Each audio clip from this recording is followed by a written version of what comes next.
Доброго вечера. В эфире Прайм на телеканале АТР. Это время, когда мы обсуждаем наиболее серьезные и важные для страны темы и беседуем с наиболее авторитетными, знающими людьми. Сегодня у нас два замечательных гостя. Я рад приветствовать Диану Макарову, известную волонтерку, руководительницу благотворительного фонда Диана Макарова. Соответственно, да? Вы занимаетесь помощью все эти годы, с Майдана еще, помощью нашим войсковым. Да. Вот. И Андрей Гергерт, позывной Червень, замкомандира Украинской добровольческой армии. Добрый вечер. Салям алейкум. Ну, если так вот для нас смотрят в России тоже некоторые товарищи очень внимательно, часто цитируют АТР на этих каналах пропагандистских. Вас можно назвать вот зам Яроша, чтобы вот так они поняли все, да? Не визитка, зам Яроша, пострашнее. Так что смотрите дальше. Вот. У нас еще планируется включение, сразу проанонсируем. Мы договорились, чтобы к нам вышел на связь по телефону ветеран полка Азов Денис Янтар. Той, хто спілкувався з паном Зеленским, с президентом, там, ну, все знают про что. И я хотел бы сказать, что у вас есть возможность задать вопросы нашим гостям, позвонив непосредственно в студию через приложение Viber, откуда угодно, и быстро и легко. Плюс 38 073 419 4158. Телефон вы видите на экране. Также даже можно по скайпу звонить atr.tv. Вводную часть я все сказал. А сейчас я хочу начать программу нашу, знаете с чего? Сегодня умер человек, замечательный совершенно человек, Владимир Буковский. Это советский диссидент, которого поменяли когда-то на Луиса Карвалана в 1976 году. Человек абсолютно неизгибаемый, который провел в борьбе с Советским Союзом всю свою жизнь. В 2014 году его лишили российского гражданства. Ну, понятно, за что. Он жил в Лондоне, под Лондоном, он умер в Кембридже сегодня. Точнее, вчера, по-моему, вечером узнали сегодня об этом. Я позвонил с утра Мустафе Аджемилеву, и оказалось, что он не знал об этом еще. Это его друг и соратник по борьбе еще с тех времен. Я хочу, чтобы наши режиссеры показали фотографии, вы тоже посмотрите. Это то, что Мустафа Аджемилев мне прислал сегодня, я попросил его. Это флаги, это Владимир Константинович Буковский у себя в Лондоне. И эти флаги, крымско-татарские и украинские, он шил своими руками. Если крупнее, ну, видно, что это стежки такие грубые, да. Это как мужчина шьет, да, но от души. Это вот... Такой он был человек, вот фото он прислал своему другу Джемилеву, и я попросил Мустафа Ага прислать нам. Человек совершенно замечательный, кто его не знает, зайдите, почитайте, посмотрите. Его совершенно блистательная книга, сейчас я скажу, как она называется, у меня вылетела из головы. Он написал книгу воспоминаний. Книга воспоминаний называется «И возвращается ветер». Ее вот Бабченко Аркадий всем рекомендует в Фейсбуке. Я не читал, тоже прочту. Но я имел счастье быть знакомым с Владимиром Буковским, с человеком потрясающим просто честности. Он абсолютно проукраинский, он наш большой, огромный друг. И я, конечно, хочу, чтобы мы почтили память. Ну, не будем уж минуты молчания, но просто подумаем о нем. О человеке, который думал о нас, всегда был на связи с нами. Великий человек. И я хочу взять как бы...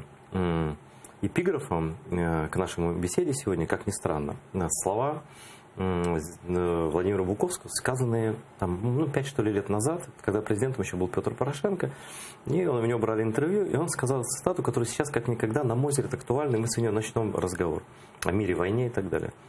О главных, извините, цитата. КГБ – особая порода. Слова «нет» они не понимают. Договориться с ними нельзя.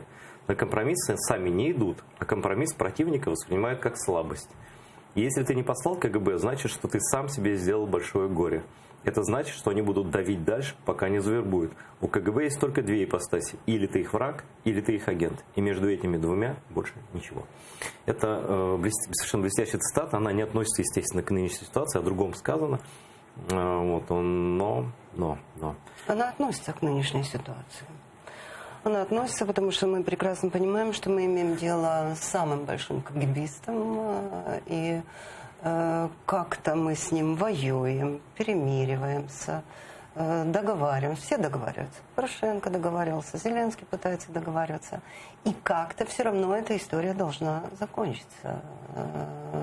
Я допускаю, что она закончится далеко не скоро. Я считаю, что эта война будет бесконечно долгой. Например, я, наверное, до конца ее не доживу.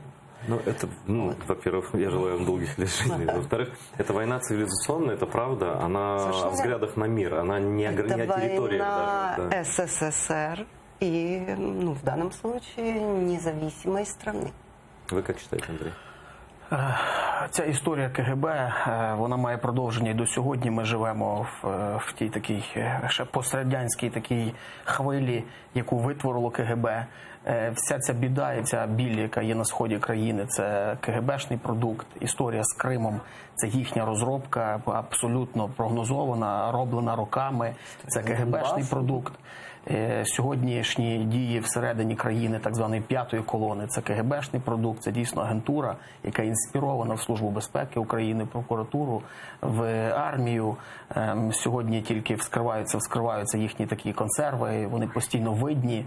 Це все КГБшна історія, тому його слова насправді є пророчими, і вони будуть стосувалися його часу, коли ця людина, поважна людина, переживала і своїм життям це платила, і здоров'ям. Стосуються сьогоднішнього дня, і вони точно ще будуть дуже довго стосуватися кожного з нас.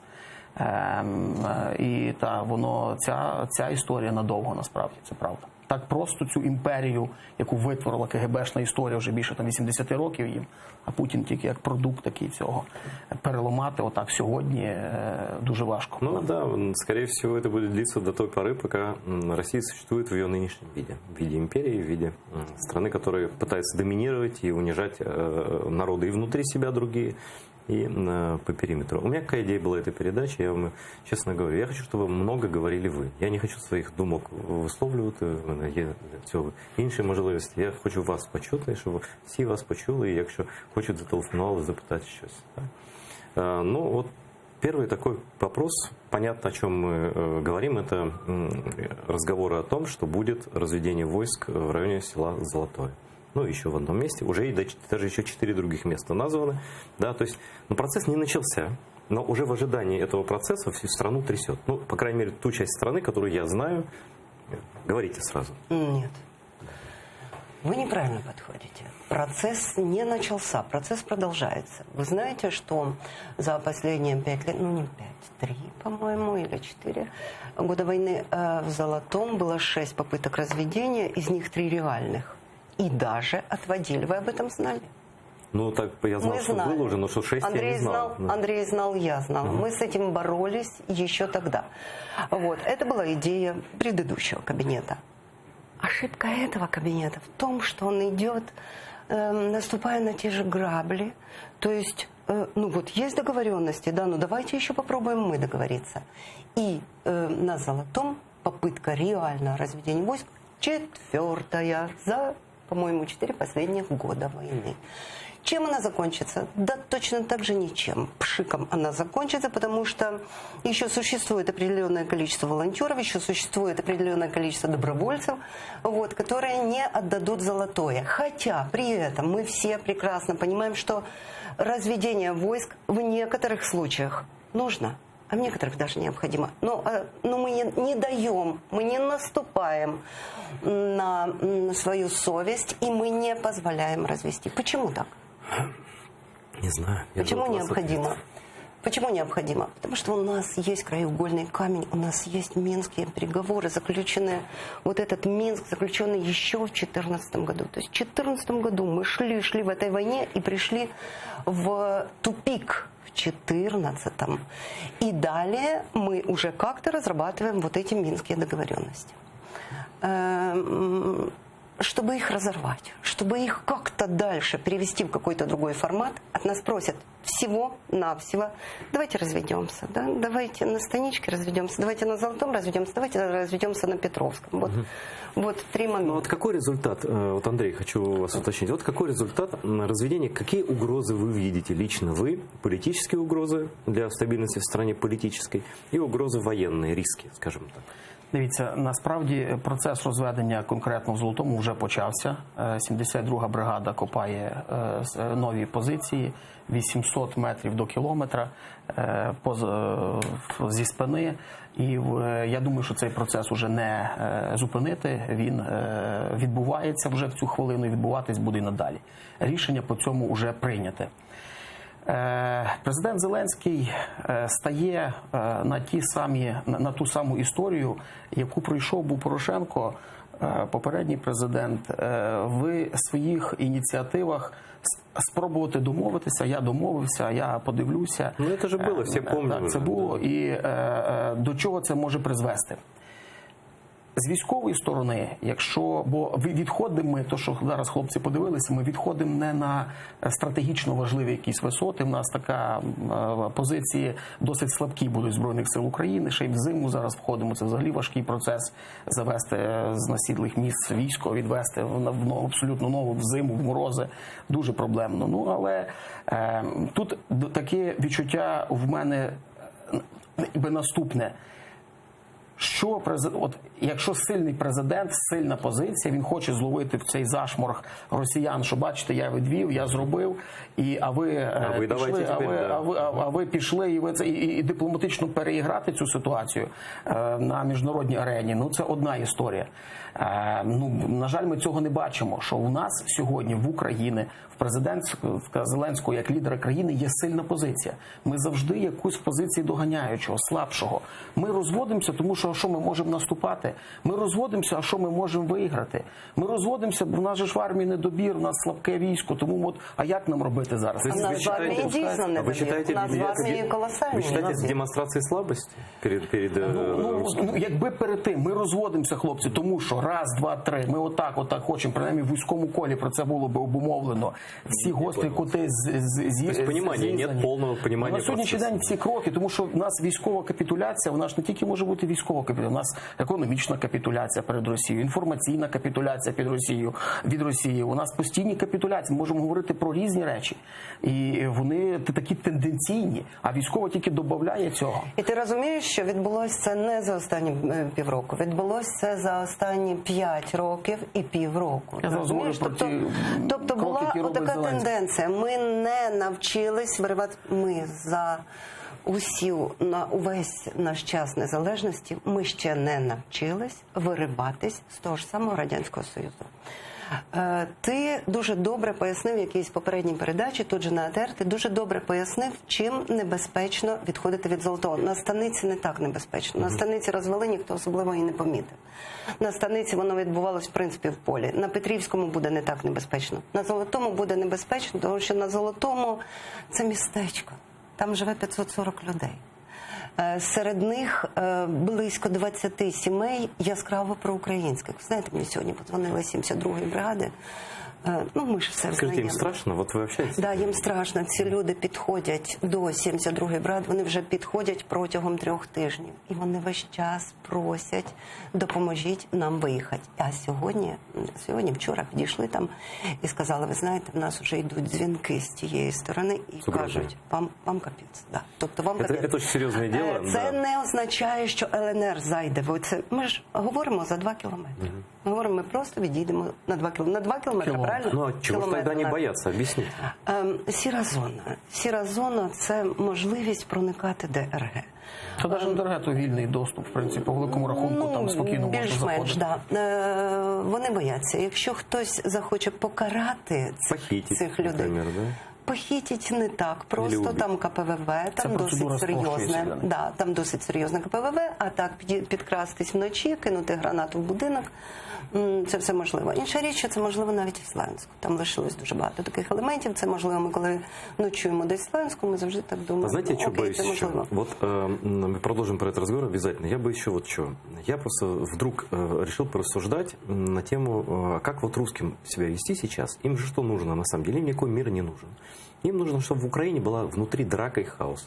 Они тут же нападают, как они всегда это делали, и мы пример этому знаем, да? И мы до этого ведем. Вот, смотрите, так я боюсь чего? Вот, допустим, даже стоят добровольцы, и азовцы, там не только, по-моему, азовцы, но ребята стоят на это последний блокпост, да?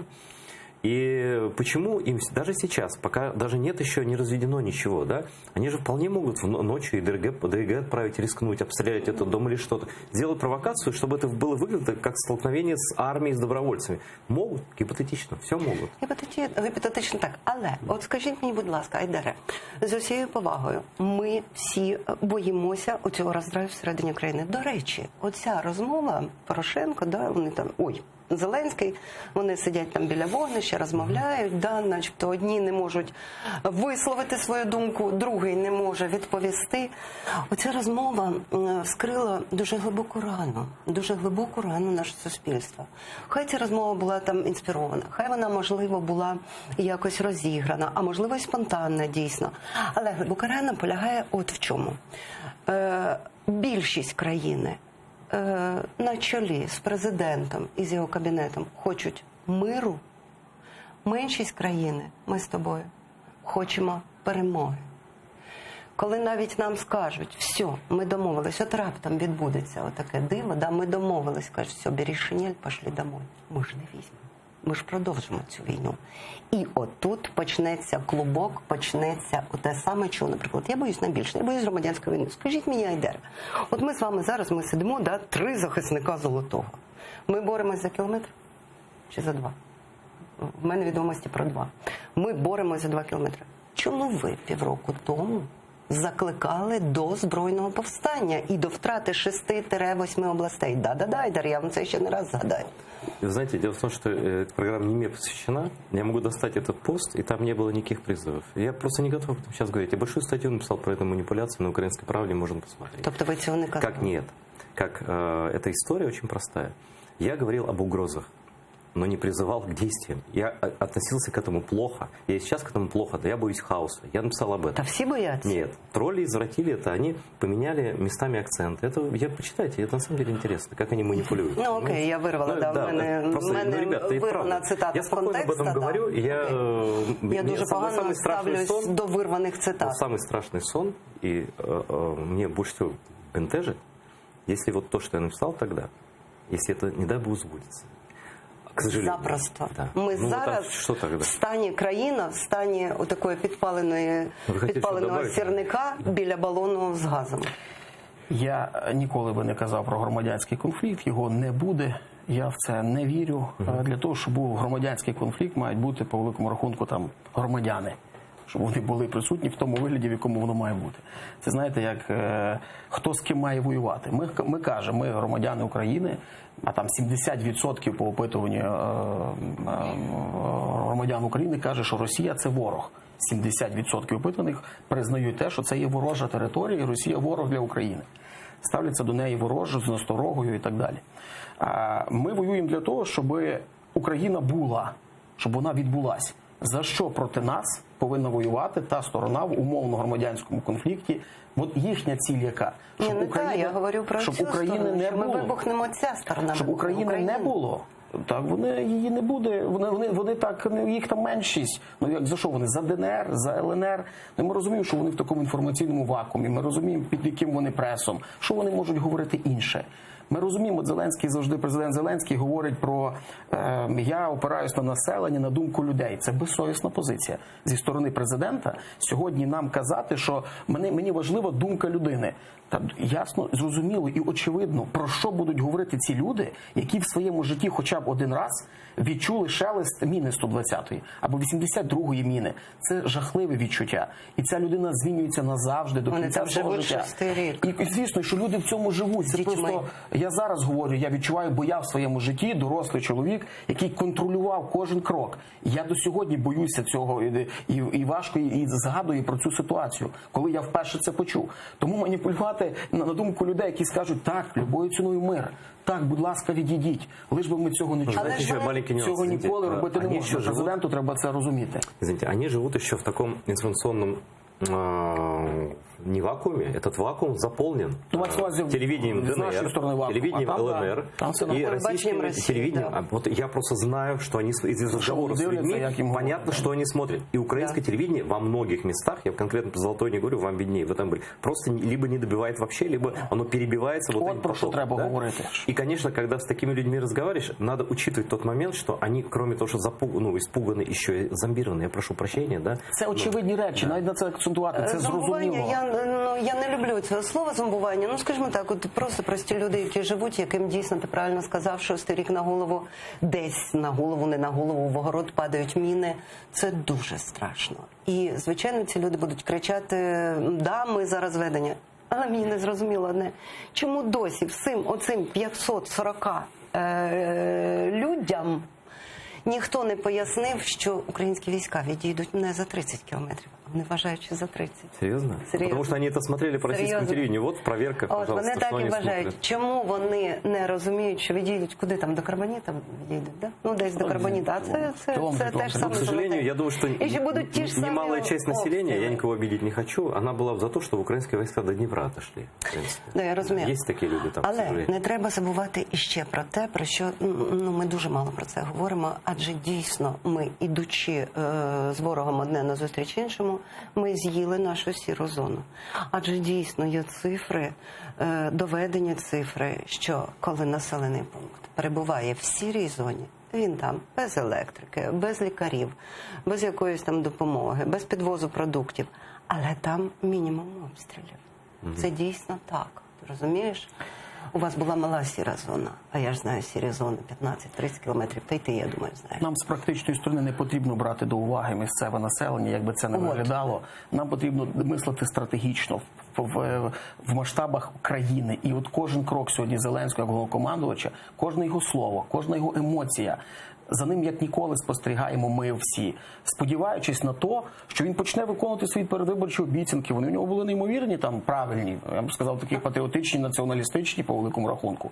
А воно сьогодні все не так. З Росією починаємо торгувати. Люди незрозумілі. Медведчук, зрозуміло, Портнов, Лукаш, все це регівська історія Чекай, повертається. знову давай повернемось. Воно і було 5 років. Ми просто не Я звертали зараз такої говорю уваги. за Нам було нього. не до І, цього. власне, він би міг сьогодні перезавантажити це все і казати, все, що Порошенко, вся ця історія, мене це не цікаво, я прийшов на критиці до цього. Це було неправильно і в багатьох моментах дійсно було неправильно. Ми починаємо з чистого листка. Країно, звертаюсь до вас, підтримайте. Хлопці, добровольці, які тримали зброю, та ми як ніхто Вот просто дисципліновані. ясности нет. Я правильно вас абсолютно. понимаю? У вас нет Нема диалога и розмови, нет нема ясности. коммуникации. Вот смотрите, я хочу, чтобы вы посмотрели кусочек, но, наверное, многие видели, но все равно надо посмотреть. Это часть разговора. Там вот хороший, кстати, фильм выпустили, выложили на сайте президентском, на странице в Фейсбуке. Называется «Шаг до мира», «Крок до миру». И там вот про эту поездку надо отдать должное пресс-секретарям Зеленского, что там все разговоры есть, там все, что говорили добровольцы, все оставлено, никакой цензуры нет. Все неприятные слова, которые были сказаны, тоже все остались. Да? Но там очень виден контраст такой. Владимир Александрович чувствует себя комфортно среди местного населения, которое говорит мир, мир, мир, ну, о людях, о которых мы говорили, да, что ну, они там живут, и они, в принципе, скорее всего, они не являются, так сказать, украинскими националистами, мягко говоря. Вот. А вот с людьми, которые приехали туда как добровольцы, наблюдать, что там происходит, да, он общается, ему с ними не так комфортно, как с этими людьми. Общего языка до конца они не находят, хотя Зеленский вроде бы пытался это сделать. Я хочу, чтобы вы это все обсудили. Сейчас просто посмотрим кусочек из того разговора для затравки, так сказать, национальной. А ви відводити приїхали війська? Ми приїхали. Побачите, як люди до цього відносяться. Побачили, що люди кажуть. І що кажуть? Відводити треба. Люди кажуть. А нам вони весь цей час, поки ми тут знаходились, сказали, що не треба. Так где же там, мы же не зашли к ним. Кому? Оружие не посмотрели. Можем? А там есть? Сказали, що під кроваті є. Да? Пацаны, смотрите, мы сейчас опять будем, Денис, перейдем к беседе. Я же тоже не приехал с правоохранными сейчас органами, не зашли в дом, не устраиваем. Мы же нормальные мужики. Я вам говорю, не угрожая ничем. По-человечески, пацаны, уберите оружие. Все, Его что я тебе нет. сказал. Где? Покажите, где у меня То оружие. есть ты считаешь, что ты чем хочешь? Чтобы я зашел сейчас в дом, показал при чем где? здесь, Я задал сейчас вопрос же серьезный. Ты хочешь, чтобы я сейчас зашел в дом, показал где? При чем здесь это? Вы говорите, типа, уберите. Мы что, его держим в Я руках? тебе или еще что? раз говорю, Денис, услышь меня. Это вас серьезные слышу. вещи уже пошли. Я понимаю, Я просто вам сказал, вывезите оружие. Слышите, пацаны? Еще один момент. Вчера по Украине были акции, хотели, по всей Украине были, в 1 часов по ДДА. Там у нас, допустим, еще в Николаеве вменяемый губернатор, Как капитуляция, прошу так. формализация, Я это пришел, называется, тебе подписание сказал, вы меморандума. оружие вывезете, а ты меня переводишь стрелки. Так я вам второй момент уже озвучил. Я вас услышал, вы Смотри, сказали. ты мне вообще не можешь никакие ультиматумы озвучивать. Я президент этой страны. Конечно. Мне 42 год. Я ж не лох. Я тебе пришел и сказал, оружие уберите. А ты меня не переводи на акции. Ну, вот такой достаточно острый разговор. И я воздержусь от своих комментариев. Я вообще-то не комментировал. Хочу, чтобы вы, Андрей, выступили. Неймовірна кількість зброї в людей на руках. Неймовірно, люди готові. Люди вже стріляли з цієї зброї, люди готові. Це ж 300 тисяч людей крізь війну пройшло. 300 тисяч. Люди поки дисципліновані, поки такі ми думки державницькі насправді. Ну це все, оцю глибину проблеми, це може вибухнути в одну секунду. Над прірвою просто ми сьогодні стоїмо. От нехай би президент відчув це, що як ніколи потрібен діалог, і не отакі на камери, на весь, на таку готову таку історію показувати, а діалог і не сепаратний діалог з красивим, з багатим і з самим геройським, а зі всіма. Їх дуже величезна кількість людей. В принципі, виформульовані вже такі угрупування, такі, хто є лідери зрозумілі, той же ж рух опору капітуляції, ті же ж там якісь добровольчі підрозділи, які є і сьогодні дуже швидко можуть відреагувати.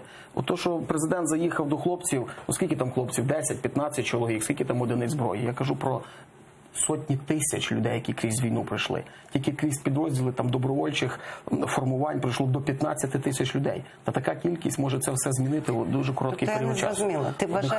Нехай би це відчувалося, і уся ця небезпека отаких якихось повишених риторик, слів, зброя, а ми вас, а ви нас. Не потрібно цього ні в якому разі сьогодні робити. Це я говорю цілком відповідально. Тобто ти вважаєш, що президент повинен їздити і говорити з кожним, хто предположительно має зброю? Ну, це якось несерйозно. Ні, я ж говорю про організовані речі. Люди самоорганізувалися вже насправді. Мені здається, для цього є СБУ, для цього є поліція. От якраз проблема в нас виникає, на мою думку, така, що СБУ і всі решту органи, вибачте за слово, дують президенту таку інформацію і положили його в таку вже теплу ванну, що він якось не бачить очевидних речей, які насправді ми бачимо очевидні, кожен день з ними зустрічаємося, що там уже просто якісь ігрища, і кожен хоче президенту сказати, напевно, каже то, що він хоче почути. Ну, царедворці такі, ну, от і все. Вони ложать в теплу ванну тих президентів, починаючи з першого, закінчуючи зараз. Епідемія якась вообще. Ну і все. Я розумію, ми розуміємо ритм його, ми розуміємо там виклики є сьогодні. Ну, але за це треба буде занести відповідальність. З президентів України рано чи пізно починає тиснути корона. Ми знаємо підвищену риторику і попередніх президентів, мабуть, всіх, да? Починаючи, не знаю, Кравчука, я не пам'ятаю. Ну, це щось дуже так яро почав. Та нормально, а будку побудували, а морду журналістів. Ні, ну то зараз все ускорилось, це все нормально, Андрій прав, все швидко происходит. Але мені імпонує. Мені не імпонує це, ну я ж не лох, це не імпонує. Мені імпонує те, що поїхав на місце, щоб впевнитись сам.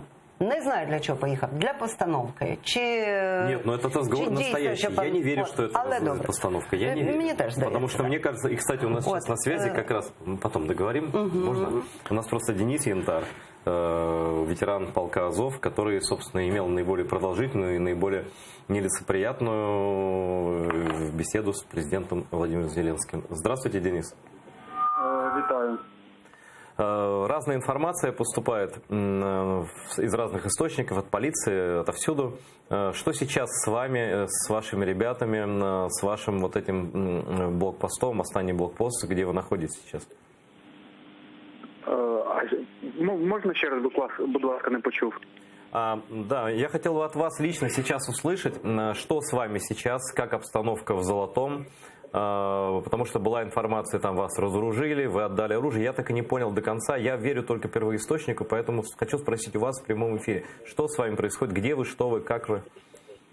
Ну, ми знаходимося там, де ми і були до цього, в тій самій будівлі, де ми спілкувалися з президентом. Єдине, що ми з поліцією, там, за проханням, щоб не підвищувати накалу, дійшли консенсусу, що ми свою зброю віддамо своїм товаришам, які знаходяться на іншій позиції в Золотому. Тобто ніхто нас не роззброїв, нікому з поліції ми свою зброю не давали, і ніхто не конвоював нас із Золотого і зброю також. Тобто, наскільки я знаю, це якраз не поліція поширила, а ЗМІ різні, які інтерпретували так слова поліцейських. Це якщо бути чесним. Тому що ми сьогодні спілкувалися з Вадимом Трояном, який був істочником з поліції. Тому от так буде правильно. Ми свою зброю перевезли в інше місце, але в Золотому, якщо потрібно, ми її назад повернемо. Хорошо, спасибо, что рассказали. Денис, расскажите, какие-то последствия вашей такой напряженной беседы с президентом Зеленским были? Вам кто-нибудь позвонил, написал, кто-нибудь сказал вам там, может быть, слишком жестко, может быть, не надо было? Какая-то реакция от близких и дальних, или, может быть, от политиков, может быть, от чиновников была в ваш адрес? Та ні, в цілому нормально. Всі ставились прям, щоб дуже жорстко з мого оточення чи оточення хлопців ніхто не сказав. Мені здається, що ми максимально лояльно спілкувалися, інтелігентно, якщо можна так сказати, тому що статус президента – це є статус президента. Ми в будь-якому разі шануємо цю посаду. І мені здається, що ми адекватно спілкувалися з ними і в принципі, доносили свою позицію коректно і так, як могли. Звичайно, хтось в силу возрасту по-своєму її преподносив.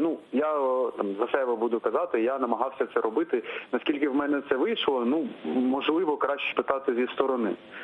А так, зв'язувались, люди, посадовці з Збройних сил України, з поліції, вони досить часто до нас заходять поспілкуватися.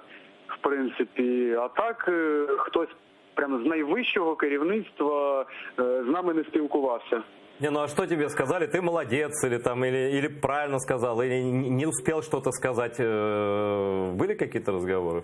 Дивіться, більше підтримки було. Негативу я не почув. От тих, хто до мене звертався, я негативу не почув, тому що ті, хто не поверхнево дивилися, а цілком дивилися нашу розмову, ніхто з них не може сказати, що ми якось втратили обличчя або вели себе якось по-хамськи чи некоректно. Нет, вы на самом деле действительно разговор был, на мой взгляд, с вашей стороны абсолютно нормальный. Как со стороны президента был, это я хочу, чтобы вы оценили. Вы почувствовали, что понял президент, вас услышал, в чем-то услышал, как он себя вел, как реагировал на ваш взгляд? Вот ваше личное мнение.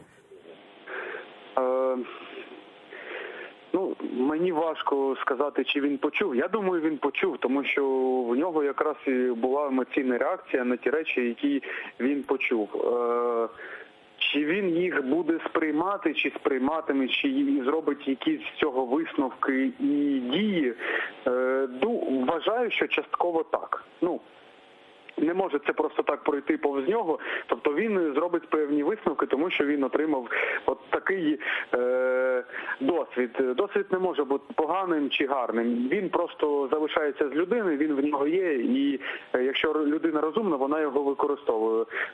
Я сподіваюся, перш за все, що в нас президент, він є розумною людиною і буде, виходячи з набутого досвіду, робити правильні вчинки.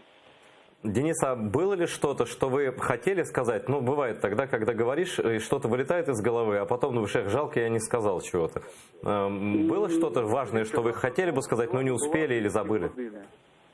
І, мабуть, все, що хотіли, тезово ми йому донесли. Хіба що в нас не було якоїсь дискусії чи якогось діалогу щодо іншого можливого варіанту вирішення проблеми Донбасу, щоб ми це якось проробили. Але, однак, можливо, не те місце і не стільки в нас було часу, щоб от якось в цьому контексті спілкуватися. Більше ми якраз свої переживання передавали йому і аргументували, чому так, а й не інакше може відбутися. Що історія вже знає приклади, і в такому руслі. І свої якісь тільки буквально декілька способів регулювання конфлікту ми змогли йому озвучити. Денис, скажите просто по-человечески, а вы обиделись на президента или нет? Чесно кажучи, скажу так, я не цукровий, я не розтану, і він не дозволив собі особистих образ до будь-кого з нас. Тобто я не почувався, що мене хтось намагається образити. Тобто його риторика, манера спілкування, це його справа. Я не розділяю таку манеру спілкування, тому що статус президента, як я казав, часто він зобов'язує. Тобто людина має відповідати певному статусу та образу. Однак я не почуваюся ображеним. Я ж кажу, я не цукровий, ми не цукрові, ми не розстанемо. Спілкування в такій риториці не дуже сильно ранить нашу душу, скажімо так. У нас в студии телеканала АТР сейчас находятся вместе со мной гости. Это Диана Макарова, известная волонтерка, и Андрей Гергет, позывной «Червень», вы знаете, зам командира Украинской добровольческой армии. И вот у Андрея как раз есть вопрос, видимо, я обращаюсь. Денис, доброго вечора. Доброго вечора. А скажи, будь ласка, друже, чи посилився після вашої розмови з президентом пропускний режим зі сторони Збройних сил України, Служби безпеки України, підрозділів поліції і можливість доїзду до вас, до цих територій, до Золотого? Чи є якісь зміни після зустрічі з президентом і твоєї розмови з ним? Твої інформації. Насправді дещо посилився, і це ми точно можемо сказати, тому що намагалися і журналісти до нас проїхати, однак в них не дуже добре це навіть уходило. Що можу сказати ще? Можу сказати, що зараз...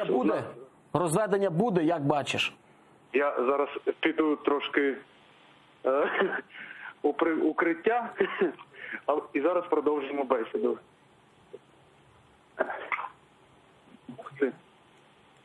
Алло. Розведення буде, як бачиш на місці? Я не бачу розведення, тому що прямо зараз я з вами спілкувався і якраз свистіло декілька куль. Було досить неприємно, тим паче, що... Я вибачаюся. Давайте я передзвоню трошки пізніше. До побачення. До побачення. Я так понимаю, что это обстрел в прямом эфире. Просто мы не слышали выстрелов из-за того, что далеко. Кулі свистять так, що кулі летять так, що не слышно. Да, якби міни, але міни там теж літають. И там, видимо, опасно. И как раз сейчас Денис Янтарь, который разговаривал с президентом Зеленским, и вот на том месте никакого, судя по тому, что происходит, и что Денису пришлось идти в укрытие и вообще прервать разговор. Я попрошу, конечно, позвонить Денису чуть позже. Он просил, чтобы не может сейчас разговаривать, чтобы узнать, что происходит, и чтобы мы за него переживаем и за его друзей. І, до речі, так, Денис сказав, що не пропускають журналістів, по волонтерах теж пройшла така волонтерська пошта, волонтерів теж не допускають на Золоте. Тобто це вже неприємно, ми вже проходили не раз, коли нас не допускають в якесь місце. А чому, власне? Чему, власне, если честно, вы меня спрашиваете, я в этом не вижу смысла. Потому что не пустить журналиста к людям не имеет никакого смысла, потому что есть средства связи. Да, мы же можем сейчас позвонить Денису, и любой журналист, и он может любое видео скинуть. И, в принципе, коммуникация есть. Мы можем позвонить прикордонникам, мы можем позвонить местным людям. Я практического смысла в этих действиях не вижу. И не пускать волонтеров я тоже не вижу практического смысла. Если вы думаете, что вы же оружие не возите туда, если уж они про это даже думают, да? Последние действия волонтеров были такими, что волонтеры собрали именно этих проукраинских людей. Возможно, посчитали, что это опасно для проукраинских людей. Возможно, не захотели видеть их количество. Просто логічним є, коли президент каже мир, то логічним є. Мінус добровольці, роззброєння, не пускати волонтерів, цензура по ЗМІ. Тобто це комплекс заходів, який є логічним. Мені кажеться, неефективним просто. А ось то, що вони стають на ті самі граблі і навпаки якось будоражують суспільство, коли то прориваються, коли ти якимось чином на емоціях це все відбувається. Мені здається, насправді, що це також частина такої гри, такого тренування сьогоднішньої думки в людей. А от наскільки? А от яка ця грань? А коли воно, як? Очолити и контролировать. Поддавливает Россия. Я сегодня просто новости видел, что уже в Кремле заявляют, что мы будем говорить о нормандском формате, о возможной встрече в нормандском формате, только после того, как Зеленский уберет националистов оттуда. То есть вот они так это говорят, да? То есть они со своей стороны, я уверен, что их задача прессовать Зеленского по Он полной сказав программе. слово націоналісти? Чи він сказав там якось націоналісти Ну, сказали? все-таки, да, не фашист. Ну, то я думаю, що він таким Скажіть, чином будь там ласка, мені заряджає. здається, ми робимо колосальну помилку, принаймні ви. Ви всі дуже багато говорите про психологію Зеленського. Так допитувати Дениса, як ви допитували, що сказав президент, а як ви про президента? Але ж це не цар. Президент це не є Україною. І якщо говорити про мінус націоналісти пішли в 2014 році, коли було перше оточення батальйону ОУН. Нашими ж військовими в Пєсках, наші ж добровольці, їх було оточено для роззброєння. Далі, коли було оточено базу правого сектора в 15-му, і в 15-му ж базу правого сектора було нашими ж українськими десантниками оточено для роззброєння, і в 15-му ж році восени було оточено базу Айдара.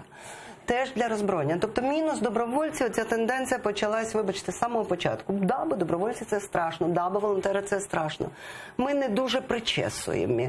А почему не Порошенко в свое время? Он же в свое время вдрызг разругался с добровольцами. Это в 2015 году было, да? Вот. И после этого так и не установился контакт. Почему они боятся? Почему политики боятся людей, которые... Вот мы же видим, вот эти парни, да, они же действительно очень корректно общались с президентом. Они сейчас, после этой там, размовы на подвышенных тонах, да, они все равно хорошо про него говорят, они вообще абсолютно такие позитивные люди. А в чем, вот объясните мне, Андрей, может быть, ты объясни, а в чем проблема, почему не быть открытым и не создать вокруг себя совет добровольцев, например, да, вот из реальных людей, которые представляют там вот вашу организацию, еще, да, волонтеров, и регулярно с ними не общаться, не объяснять. Я не вижу в этом логики никакой.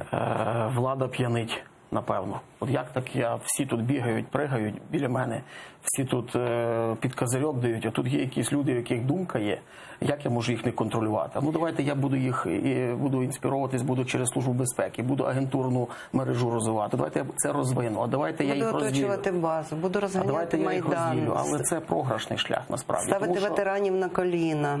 Тому що таке добровольці? Ну добровольці б не були тими, ким вони є. Це добровольці, які зайшли в окопи на війну. Ну їх годувало тисячі людей, їх одівало тисячі людей, їх лікувало тисячі людей. Скільки людей причасно вот к армії? Це величезно, це сотні тисяч людей, фахових, інтелігенції величезної, лікарі, юристи, мери міст, священництво. Це ж величезний потуга, військові. Ну, наверное, не менше мільйона людей напряму. Ви маєте на увазі волонтерство? Я закінчую секунду. Що таке доброволець, наприклад, без військового? Та це проблема для нас. Для нас військові. Ми з ними ділились інформацією, ми з ними харчувались, ми з ними разом планували військові операції. Тому це такий був, добровольці, це було такий приклад мотивації, мотивований. Ну, нам не треба зарплат, нам не треба УБД. Ми от своїм мотивом сьогодні діючі, на той час діючі командири рот, командири батальйонів казали: Червень, дай декілька своїх хлопців, що просто моїх виховували і дисципліновували. І казали, що не обов'язково зарплата, не обов'язково УБД, і от обов'язково ви нам держава винні квартири. Це просто такі люди, це феноменальна насправді річ. Як це не розіграти для країни, в користь країни, ну диву даєшся. Це абсолютно ворожа, така агентурна робота по розколенню, по зробленню з нас страшилки, якою ми не є. Ну, от спілкується хлопець на ви, виховано, державницько, масштабно, та таких як він, та тисячі по країні, які готові ще й до цього. Вот мой опыт общения с нашими военными и добровольцами такой. Я сколько не общался с ними, это все люди формата вот такого, как Денис Янтарь. То есть ответственные люди никогда не истерят, никогда они даже не... Холоднокровно, дисципліновано, спокійно, всі знають ціну кожного кроку, кожного слова, готові відповідати за свої слова. Інша проблема, що президент, я ще раз кажу, таке зараз думка і бачу це, розділяє ті середовища.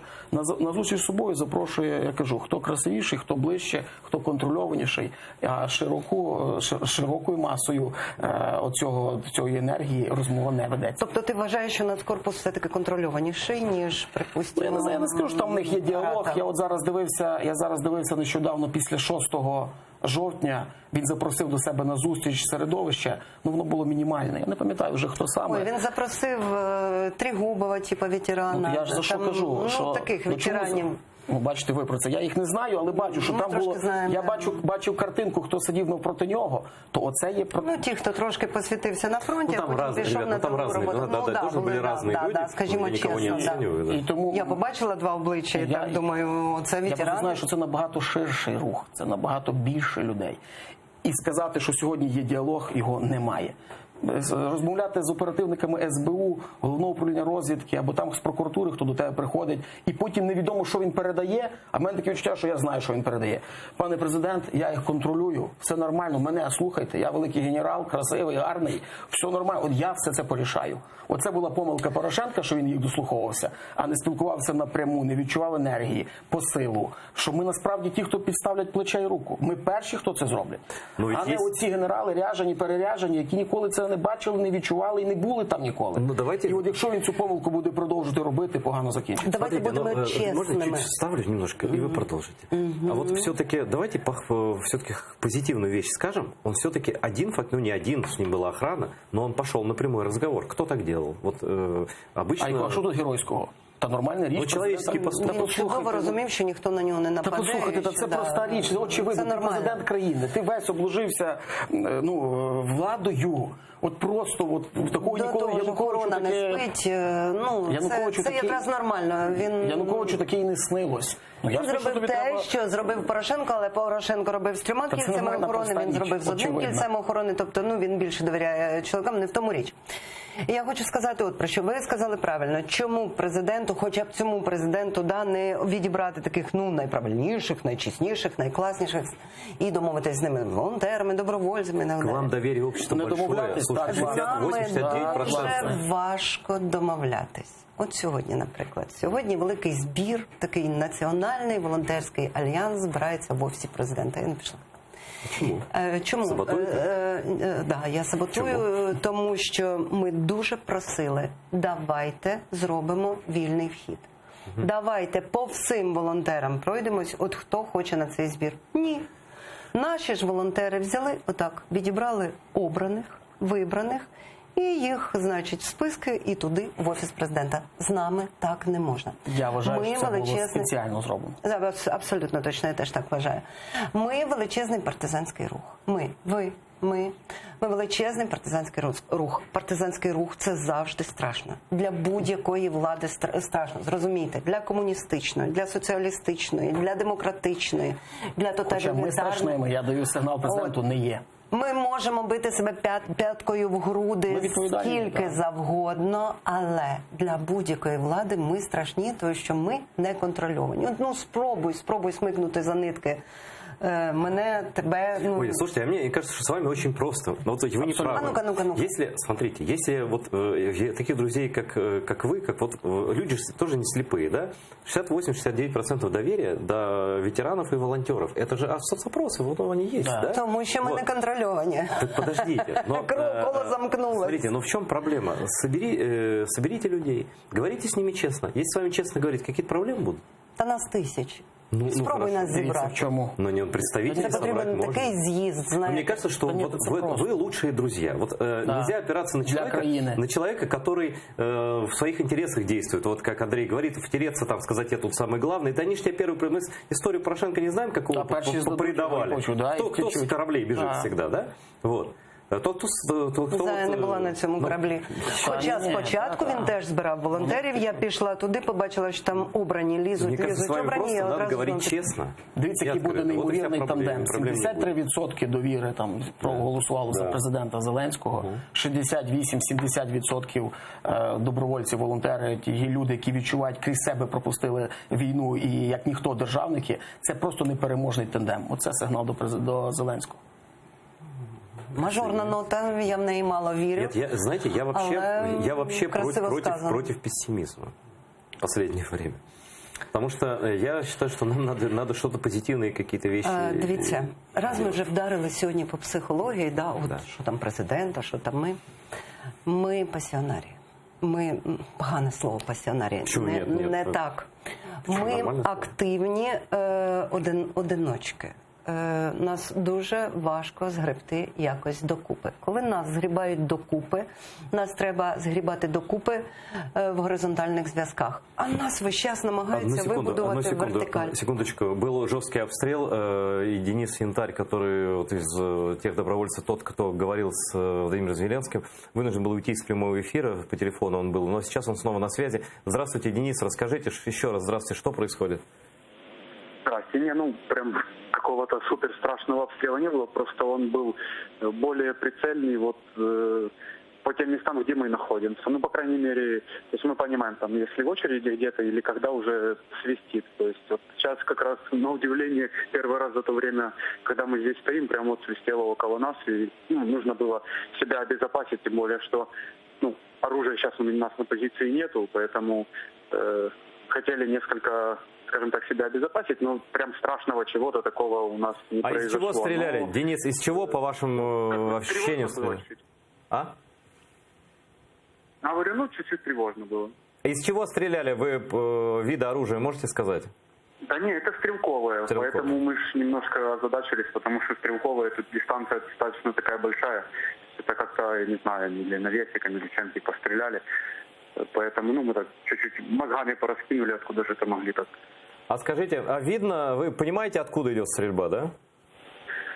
Примерное направление. То есть по тому, как оно пролетало, свистело, оно там просто чуть ветки над нами посекло.